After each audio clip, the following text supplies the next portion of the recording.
Mardi 9 juillet, Chambre d'agriculture France et les équipes viticoles des chambres d'agriculture de Charente et de Charente-Maritime organisaient dans le vignoble des Charentes une journée toute particulière dans le cadre du plan national de lutte contre les dépérissements du vignoble. C'est un voyage de presse organisé à destination des journalistes de la presse nationale et régionale, spécialisés ou non, pour parler des projets MiVigne qui sont un des projets du plan dépérissement. Les projets MiVigne, c'est le viticulteur au cœur de l'action. Il y a des savoir-faire dans le vignoble. Les chambres d'agriculture de Charente et de Charente-Maritime cherchent à les tester, à les valoriser et éventuellement à les diffuser auprès des autres viticulteurs. Viticulteurs et conseillers ont eu l'occasion de présenter le contexte et les spécificités de cette région viticole, avec ses produits phares que sont le cognac et le pinot des Charentes, pour entrer ensuite dans le cœur de la problématique de la journée, à savoir le dépérissement du vignoble, son impact dans la zone, ainsi que les travaux qui sont menés en collectif pour y faire face. Depuis 2 ans, nous avons mis en place avec les groupes MiVigne des réponses aux problématiques de dépérissement. Un premier exemple, notamment en Val-de-Loire, nous avons mis en place des essais de complantation lumineuse. C'est-à-dire que nous avons emmené des pluies de lumière pour permettre aux complants d'avoir une meilleure reprise de végétation et d'être plus résilients vis-à-vis des dépérissements. Un deuxième exemple, en Charente, sur une parcelle de porte-greffes, nous avons implanté une multitude de porte-greffes sur la même parcelle afin de mesurer leur résilience vis-à-vis du changement climatique et notamment du stress hydrique. Une vingtaine de journalistes étaient présents pour mieux comprendre ce phénomène et prendre la mesure de la mobilisation professionnelle et des initiatives locales mises en place.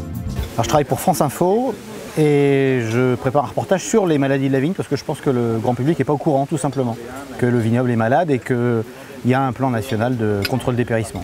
Je représente le magazine internet sur internet qui s'appelle Info20 et le sujet du dépérissement du vignoble m'intéresse pour mes lecteurs parce que c'est un sujet d'actualité.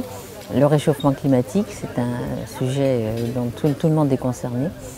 Et les maladies aussi du bois qui sont apparues depuis très longtemps mais qu'on commence simplement à avoir une signification plus précise. Je suis Max Centre, journal de toute la région Centre-Val-de-Loire sur le net. Je suis ravie d'être là aujourd'hui dans ces vignes où les viticulteurs montrent leur intelligence, leur savoir-faire, leur connaissance de la vigne et les soins qu'ils prennent pour elle. Et comme je m'adresse au grand public qui ne le connaît pas, je suis ravie de pouvoir le faire et de dire combien ils sont respectueux de l'environnement. Le paysan vigneron à Cognac, donc revue vin et spiritueux, tournée pour les professionnels. Ce qui m'intéresse, c'est faire le point avec tous les acteurs professionnels et puis par rapport au dépérissement du vignoble, que ce soit au niveau de la région ou bien au niveau français. Je travaille pour le magazine Réussir Vigne. Et je suis ici pour suivre les avancées du plan dépérissement. C'est un sujet dont on parle régulièrement et venir ici sur le terrain, c'est une façon de voir les avancées.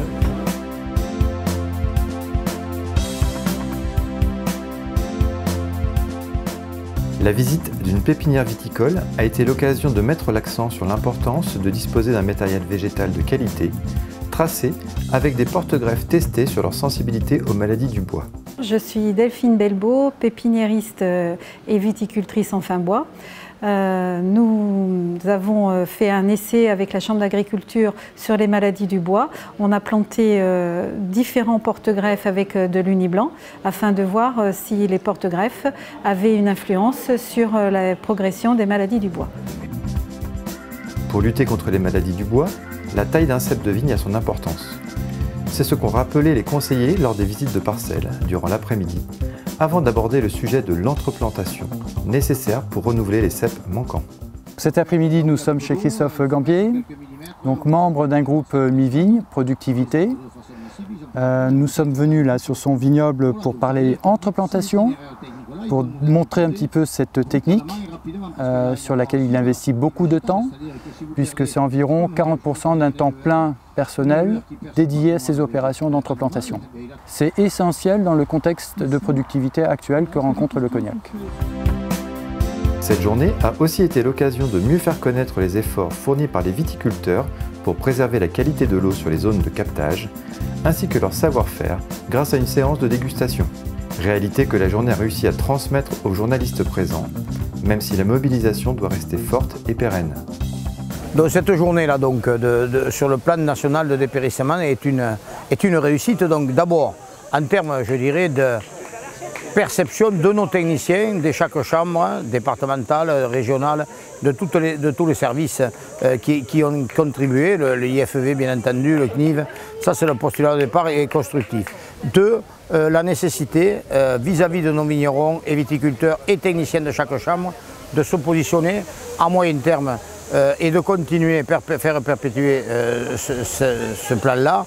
Et trois, je le disais tout à l'heure à un collègue, c'est que ce plan-là puisse durer encore 2-3 ans de plus pour pouvoir être capable de faire passer les messages aux financeurs et notamment aux interprofessions.